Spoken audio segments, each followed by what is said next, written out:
নমস্কার বন্ধুরা, সাবিত্রী রান্নাঘরে স্বাগতম। আমি আজকে বানাচ্ছি সাবুদানা কাস্টার্ড। রেসিপিটা একবার দেখে নিন। আমি এখানে একটা ফ্রাই প্যান বসিয়েছি। আমি এখানে 4 কাপ দুধ নেব।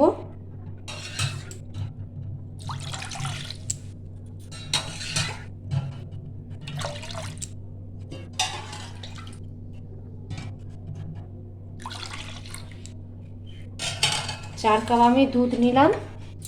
এই দুধটাকে আমি ভালো করে 3 থেকে 5 মিনিট ভালো করে ফুটিয়ে নিচ্ছি।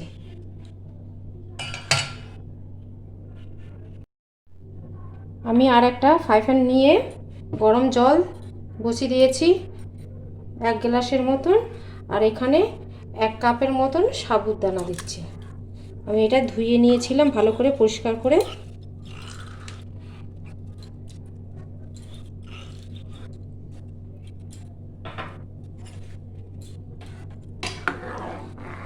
এটা যতক্ষণ না সেদ্ধ হয় ততক্ষণ এটা রান্না করতে হবে।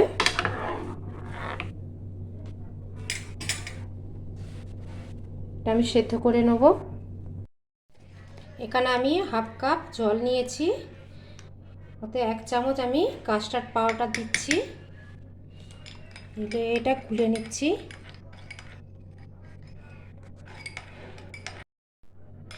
চাইলে আপনারা কর্নফ্লাওয়ারও দিতে পারেন। দুধটা ভালো করে ফুটে গেছে, দিয়ে আমি কাস্টার্ড পাউডারটা দিয়ে দিলাম।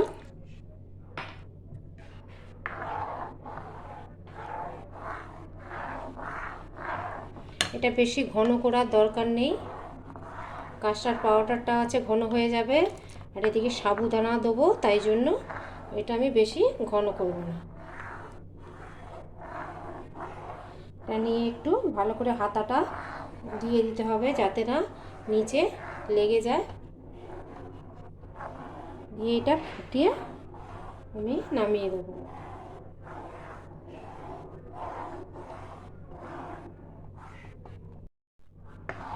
এটা আবার আমার ফুটে গেছে। এবার এটা বন্ধ করে আমি এটা ঠান্ডা করব।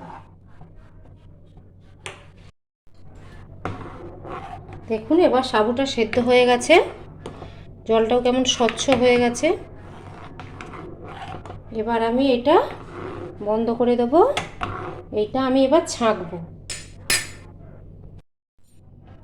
এটা ছাঁকুনির সাহায্যে আমি ছেঁকে নেব।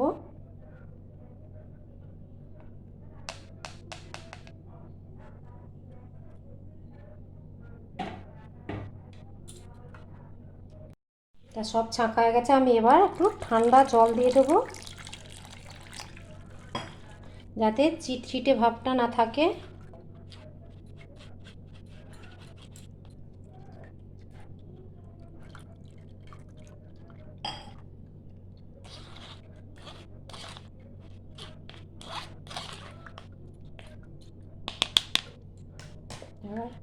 আমার হয়ে গেছে ছাঁকা।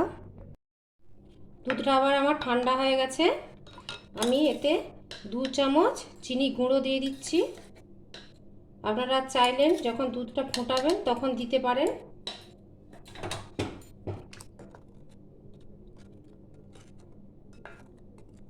এটা ভালো করে আমি মিশিয়ে নেব।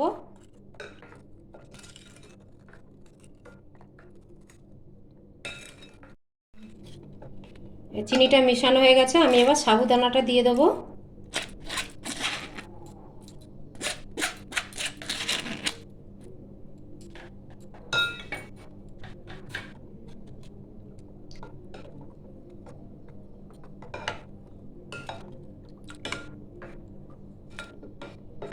সাবুদানাটা দিতে কতটা গাঢ় হয়ে গেছে।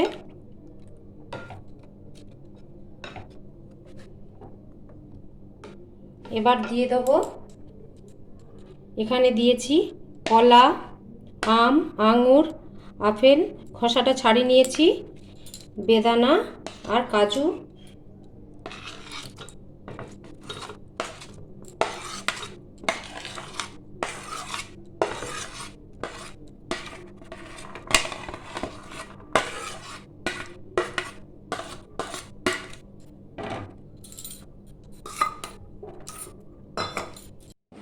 কালো কিশমিশ আর সাদা কিশমিশ।